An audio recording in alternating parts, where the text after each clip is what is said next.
Well, hey there. Welcome to day 1021 of What You Up To Now. Sharon Horne-Ellstrom here, documenting my journey as I transition from the brick and mortar world to the online world. Spent over a quarter century, yes, over 25 years in corporate America, working for some of the coolest corporations and companies in the world, literally. Some of the biggest companies in the world, some of the coolest giant family-owned companies, and all different industries and things, primarily manufacturing. I have always loved manufacturing and seeing how things were built. My mom used to get mad because when I was a little kid, I would take apart anything I could take apart in the house, and then I would just leave it in pieces. I never put it back together, but I like to take things apart and see how they worked and what was inside. And then actually 47 years. I started my first business when I was 13, which is really scary to think. And I turned 60 right as COVID was hitting this year. So that is 47 years in different businesses, different types of business situations, primarily as an owner in some way, shape, or form on the side while working in corporate America.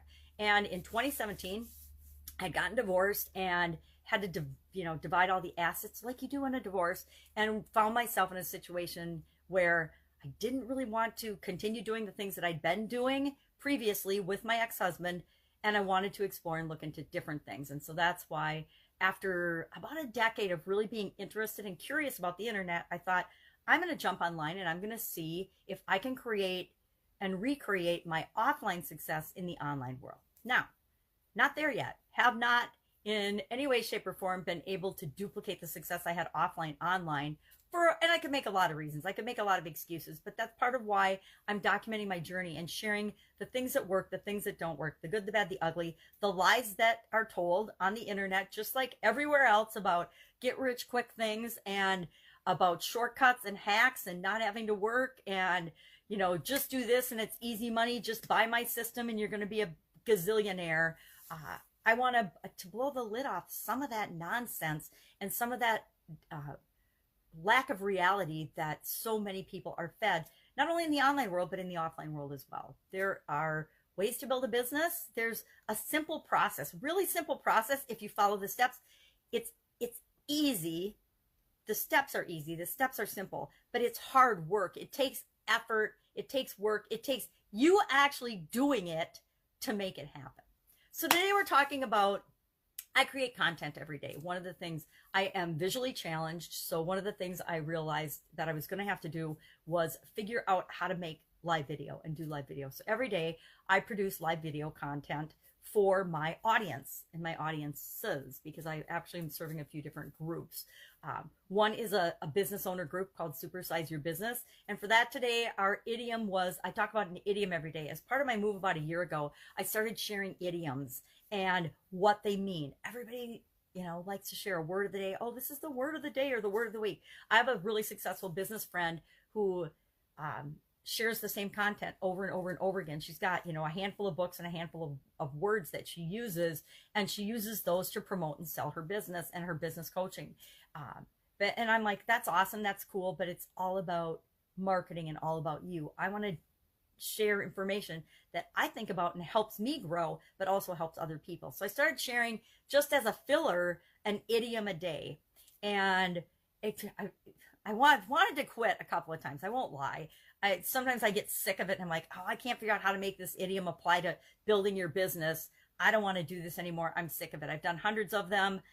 Is this really worth my time and energy? And whenever I feel resistance like that to something that I've been doing, I realize that it means I need to challenge myself more and understand why I'm doing it in the first place. And why I'm doing it in the first place is to help me and other people grow and expand, open our minds, and see things from a different perspective. And a lot of these idioms, you're like, how on earth does that have anything to do with business? Today was head over heels in love. What does that have to do with building and growing your business? Well, as I looked into the idiom and the meaning, and I actually Googled and researched what are the different stages or phases of love, I realized they are the exact same stages and phases of growing a business, right? It's all a process. And they're very much aligned in terms of the stages of starting and building and growing a business and the stages of love and a committed long-term relationship. And they both end up with wanting to change the world, right? Making the world a better place. So I think that even the ones that I think, oh my God, how is this going to fit? there's always a connection. There's always a way to fit. And it's really a mental gymnastic thing for me to find out and figure out for myself, how can I use this to grow my business? How can I use this understanding to make my business and me a better person? So that was our idiom today. Our fun challenge today, we're doing a 365-day fun challenge as Pajama Grandma. When I first came online, I was scared to do video. Let's be honest. I was scared to death to turn on my video and do a live video. And so I adopted, based on what I'd modeled and seen other people do, a persona. One of my, the people that I followed the longest and I look up to and admire and love and adore is Jim Edwards. And he always, in the beginning, showed up in a Hawaiian shirt. Now, over the decade or 2 decades he's been online, it was the Hawaiian shirt thing. That was his thing. He always presented and talked and was seen and branded in a Hawaiian shirt.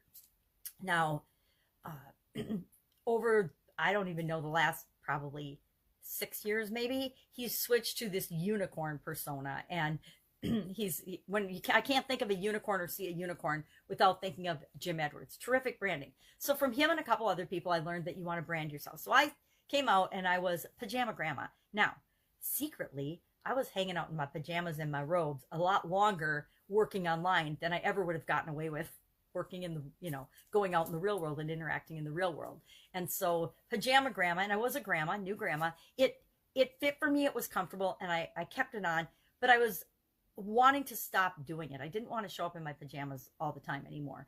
And so as COVID hit, I had already decided at the beginning of 2020 that I was going to let my Pajama Grandma part of my persona go. And I was actually going to get dressed and show up as who I really am. Now, Pajama Grandma is totally and absolutely positively who I really am. It's just not who I am all the time. It's just like in corporate America. Part of me was always in corporate America, but it wasn't all of me, right? We never, in different situations, we behave in ways that are appropriate to the situation, which is frankly, people, as it should be. If you're in a professional setting, in a professional organization, and in a professional environment, you should behave professionally, right? Yeah, you might have some bad habits, but you don't need to, like saying, yeah, you don't need to bring them into that environment. We should always behave, in a way that's appropriate to the situation.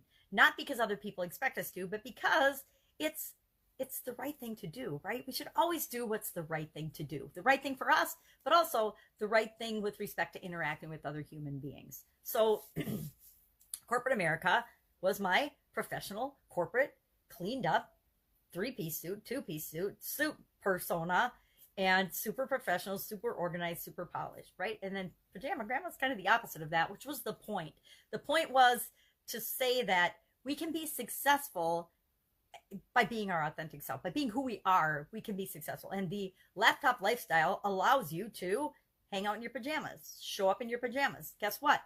This working from home stuff and all of the that if COVID has done anything, it has made the jump from the offline to the online world absolutely positively not only necessary, but easier than ever. It has made it the way to operate. Yep, you want to have and may have your physical location for your business, but you sure as heck want to have an online component as well. And I've been saying that for a couple of years, and it was a harder sell. Now it's almost inevitable. People realize I better have some kind of a remote or online or automated way for people to reach me and do business with me besides them physically coming in, or I'm not going to be in business anymore. My daughter was working for Burton Corporation before, and Burton before COVID, and then she was laid off. She was in the retail end, and they had been talking for the longest time about, phone orders and people being able to just call in and pick up at the store, at the curbside, and they hadn't done it because why? We all have priorities and we all get busy, and COVID made that absolutely essential that be part of their standard operating procedures, the way they do business. And that's one of my favorite things about COVID, if there's good things about COVID, is that it has made remote work, remote things, doing things differently, the way to survive. It always drove me nuts when I was in corporate America. I had to travel a lot for a couple of my jobs. One in particular, I traveled all the time, and I had a young family, so it was really challenging and difficult for me to be traveling all the time. One year I missed every holiday, every family event in my in my family, all our birthdays, my anniversary, everything, because I was traveling for that job. And that's part of my exodus from corporate America, was saying it's not worth it to miss all these things. So I lost my train of thought thinking about the old days at corporate America. So what else am I working on? Book, working on that. Is the day after I said it would be done. The outline and the rough draft is done. I'm just filling in content and stories and finding clips and pieces of and things to supplement and augment that now before I send it off to an editor. I definitely need an editor to go through and clean it up for me and make it good. Working on actually putting together a summit for early next year, probably January or February. Have not decided yet. I suppose it's November. I better get on deciding that so I can contact people and see who wants to be a part of the summit. I have done a summit before for women business owners, which was really fun.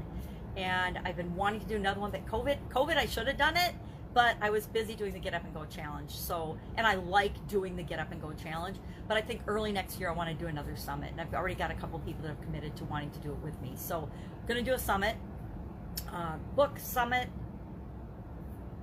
Get Up and Go. Oh, No Nonsense November. Did I talk about No Nonsense? No Nonsense November is I'm sharing a tool a day based on a friend's recommendation. Hey, share a life tool a day through the month of November, something that's helped you and made a huge impact and difference in your life. And so today was about forgiveness and the power of forgiveness and how important it is for you to forgive not only other people, but to forgive yourself. And mentioned that the next Get Up and Go Challenge will be December 1st through 31st. We're going to do the final, this year, free Get Up and Go Challenge. Will Get Up and Go move forward next year? I don't know. Haven't decided yet. I'll probably decide December 30th, December 31st, what's going to happen with Get Up and Go Challenge. Maybe before then. Sometimes in the 30-day challenges, I decide what I'm going to do moving forward about the middle of the month, but not always. Sometimes it's at the last minute. Painful confession. Not even a painful confession. It's just my process. It's the way I do things. We all do things differently. So Get Up and Go Challenge forgiveness did not Get Up and Go. No Nonsense November, Get Up and Go Challenge. Get Up and Go. No Nonsense November was forgiveness. Get Up and Go Challenge, the December 1st to 31st, a Get Up and Go Challenge page, free for everybody.